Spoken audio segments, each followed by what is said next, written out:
Railway station पर मची भगदड़ में नवादा की शांति देवी और उनकी 8 साल की बेटी पूजा कुमार की मौत हो गई थी। दोनों के शव को आज एम्बुलेंस से पटवा सराय गांव लाया गया है। इस हादसे में शांति देवी के पति राजकुमार मांझी और बेटा दोनों बाल बच गए। राजकुमार मांझी ने बताया कि शव लाने के बाद एम्बुलेंस ड्राइवर ने उनसे 12,000 रुपए लिए। साथ ही उन्होंने बताया कि हादसे के बाद उनका बेटा खो गया था। पत्नी और बेटी की मौत के बाद काफी मेहनत से उन्होंने अपने बेटे को खोजा है। शनिवार को नई दिल्ली रेलवे स्टेशन पर क्या हुआ था, इसके बारे में राजकुमार मांझी ने न्यूज़ 18 संवाददाता अनिल विशाल से बातचीत की है। आप भी सुनिए। दिल्ली रेलवे स्टेशन पर भगदड़ मची और उस भगदड़ में नवादा के 2 लोगों की मौत हुई है। नवादा के पटवा सराय गांव निवासी राजकुमार मांझी की पत्नी और उनकी एक बेटी की मौत हुई है। नवादा जिले से कुल 2 लोगों की मौत हुई है और सब जो है आज पटवा सराय गांव आ चुका है। आप इस वक्त जैसा देख सकते हैं कि सब की जो अंतिम संस्कार की जो तैयारी जो है शुरू हो गई है। स्थानीय प्रशासन और जो स्थानीय मुखिया है वो यहाँ पहुंच गए हैं और अंतिम तैयारी में लोग जुट गए हैं। हमारे साथ इस वक्त मौजूद है राजकुमार मांझी जी। हम उन्हीं से हम ज्यादा जानकारी लेते हैं। क्या हुआ था उसमें राजकुमार जी, ये बताइए। हम लोग बस आ रहे थे, अचानक हम टिकट लेने जाने वाले थे, अचानक भाग धूम हुए कि आप में कुछ भी नहीं समझ में आया। बैग तो फेंकिए नहीं है, भीड़ की चलते अपना अपना बच्चा को दोनों एक उठाए, लेकिन वो भी सह नहीं पाए।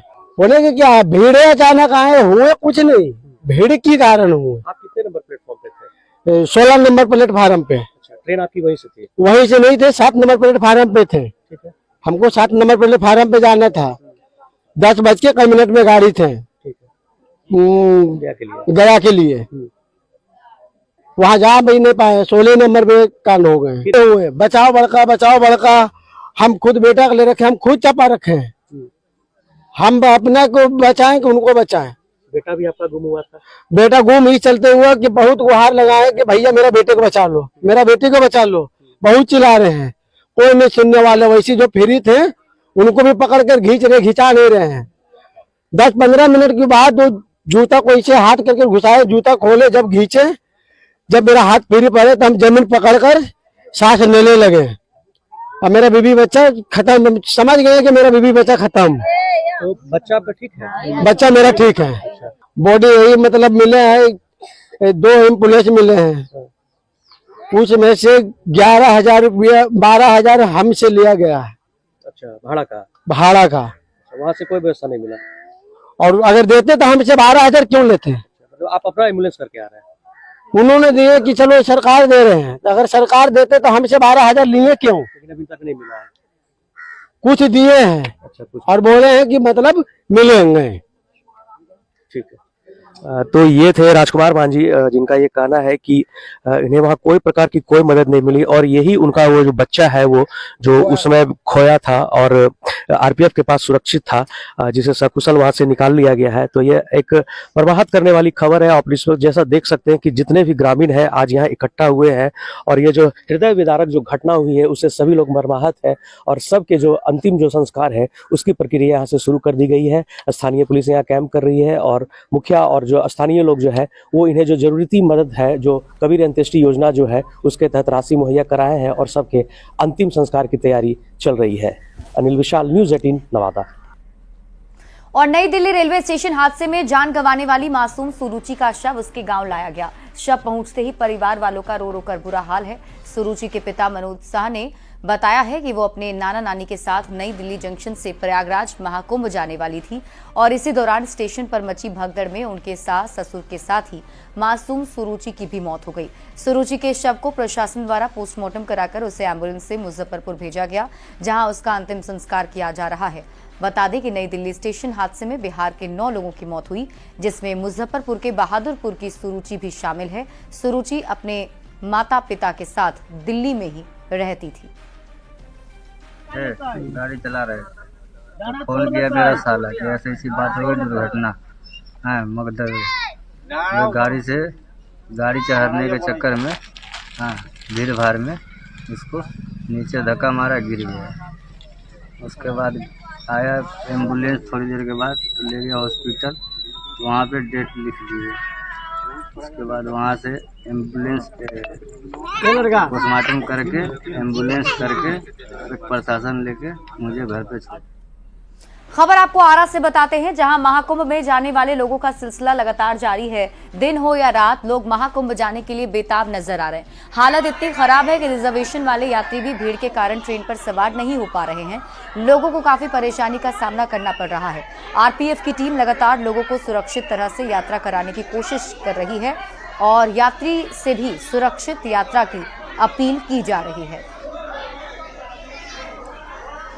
कम हुआ है। हाँ कि कुंभ स्पेशल भी चल रहा है। हाँ, कुंभ स्पेशल के चलते कुछ कम भीड़ कम हुआ। अनाउंस कर रहे हैं मतलब कि गाड़ी में जगह मिल रहा है तो चढ़ जाइए और भीड़ ज़्यादा है तो नहीं चढ़िए, दूसरी गाड़ी में चढ़ते जाइए। सुरक्षित यात्रा। और देखिए, न्यूज 18 भी आपसे अपील करता है, आप सभी श्रद्धालुओं से अपील है कि इतनी भीड़ भाड़ में यात्रा ना करें और बच्चे और बुजुर्गों को भीड़ भाड़ में ले जाने से बचें। साथ ही अपने साथ साथ दूसरों की सुरक्षा का भी ध्यान रखें।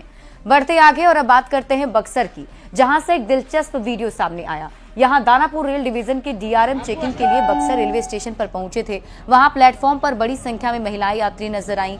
सभी महिला यात्री प्रयागराज जा रही थी। जब डीआरएम ने उनसे टिकट के बारे में पूछा तो उन्होंने ऐसा जवाब दिया कि डीआरएम की भी हंसी छूट गई।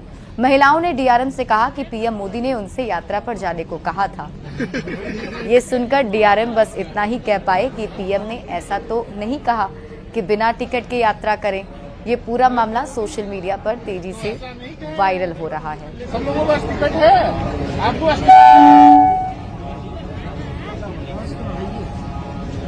टिकट नहीं है आप लोगों के पास। आपको ये पता किसने कहा कि बिना टिकट जाना है आपको? हाँ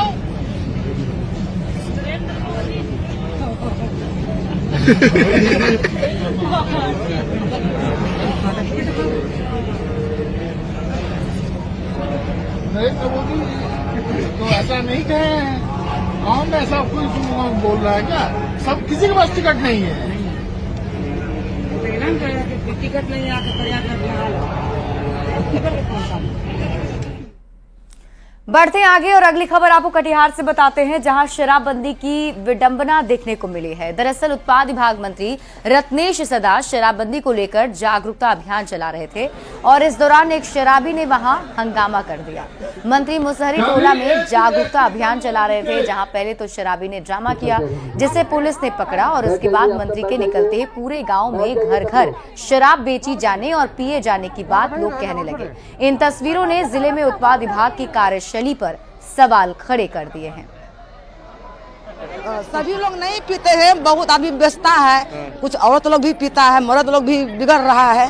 एकदम बाल बच्चा के छोड़ को कामा धाम छोड़ कर एक पैसा कमाता नहीं है एक दिन और 2 दिन पीते रहता है।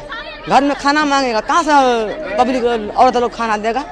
यही बात हमको कहना है सर। अभी भी शराब मिल रहा है? मिल रहा है, दुक्कर मिल रहा है। हाँ तो पिए तो बेचता है तो नहीं पीते हैं। आप अभी पिए हुए हैं? अभी नहीं पिए हैं। अभी नहीं पिए? अभी नहीं पिए। पीते हैं? पीते थे हम, बेचेगा तब नहीं पिएंगे। क्या शराब मिलता है? शराब मिलता है, घरे घर मिलता है सर। घरे घर? हाँ घरे घर मिलता है। तो सरकार जो बोलती है शराब बंदी है? बंदी है, चौरा नुका का नाम था, बेचता है, घरे घर शराब मिलता है। घरे बढ़ते आगे, बिहार कांग्रेस अध्यक्ष अखिलेश प्रसाद सिंह ने महाकुंभ को लेकर बीजेपी पर हमला बोला है। उन्होंने लालू प्रसाद के बयान का भी समर्थन किया और दिल्ली स्टेशन पर हुई भगदड़ को लेकर रेलवे की कार्यशैली पर सवाल उठाए। करते हैं जैसे एकदम हिंदू धर्म का स्थापना इन्हीं लोगों ने किया है, तो ये तो गलत है। लालू जी भी रिलीजियस व्यक्ति हैं, मैं जानता हूँ उनके घर में जिस तरह से पूजा पाठ और सब कुछ होता है, तो उस आस्था में वो भी हैं। लेकिन जिस तरह से लोग मर रहे हैं, खास करके स्टेशन पर, ये तो एकदम किलिंग हुआ। रेलवे प्रशासन से बड़ी चूक हुई। हम लोग याद करते हैं स्वर्गीय लाल बहादुर शास्त्री जी को, हम उसमें नीतीश जी को भी लेते हैं। छोटा सा कोई दुर्घटना होती थी, उन लोगों ने इस्तीफा किया। महाकुंभ पर आरजेडी अध्यक्ष लालू प्रसाद के विवादित बयान के बाद एनडीए नेता लगातार हमलावर हैं। जेडीयू के मुख्य प्रवक्ता नीरज कुमार ने कहा कि एक तरफ लालू प्रसाद महाकुंभ में स्नान को फालतू बताते हैं और दूसरी तरफ वे अपने बेटे तेजस्वी यादव के साथ स्नान करते हैं। उन्होंने लालू प्रसाद पर दोहरी नीति रखने का आरोप लगाया। पक्ष के नेता माननीय तेजस्वी यादव अपने पिता जो राजनीतिक नजरबंद हैं, एक तरफ लालू प्रसाद जी कहते हैं कि फालतू का यह काम है, दूसरी तरफ उनके निकटस्थ संबंधी अखिलेश यादव बेटा के साथ स्नान करते हैं। ये दोहरा मापदंड कैसे चलेगा? एक तरफ आपके परिवार की आस्था भी है। वहीं डिप्टी सीएम विजय सिन्हा ने भी लालू प्रसाद और तेजस्वी यादव पर हमला बोला है। विजय सिन्हा ने कहा कि लालू प्रसाद के कारण आज बिहार गाली बन गई है, इसलिए तेजस्वी भी अपने पिता के नाम को भूलना चाहते हैं, उनकी विरासत पर शर्मिंदगी महसूस करते हैं। महाकुंभ पर दिए गए लालू प्रसाद के बयान पर विजय सिन्हा ने कहा कि लालू कुंभ का विरोध कर तुष्टीकरण की राजनीति कर रहे हैं। तेजस्वी यादव जी अपने पिता के नाम को छुपाना चाहते हैं, उनके नाम को भूलना चाहते हैं, अपनी विरासत पर शर्मिंदगी महसूस करते हैं, लेकिन पश्चाताप नहीं करेंगे। विरासत के पिता के पाप की कमाई का उपभोग करेंगे, लेकिन पिता के नाम पर शर्मिंदगी महसूस होगा। अरे आपको पश्चाताप करना चाहिए। श्रीमान लालू प्रसाद यादव वो खलनायक है जो बिहार को गाली बना दिए। और देखिए, कड़ी सुरक्षा के बीच मैट्रिक की पहली पाली की परीक्षा हुई और इस बार 1677 केंद्रों पर 15,85,868 परीक्षार्थी परीक्षा में शामिल हो रहे हैं। 7,67,746 छात्र और 8,18,122 छात्राएं परीक्षा में शामिल हुई हैं। इस साल मैट्रिक परीक्षा में छात्राओं की संख्या छात्रों की तुलना में अधिक है। पटना में 73 परीक्षा केंद्र बनाए गए, जहां 71,669 परीक्षार्थी परीक्षा में शामिल हुए। और फिलहाल इस बुलेटिन में अभी के लिए बस इतना ही। आप देखते रहिए न्यूज़ 18 बिहार झारखंड।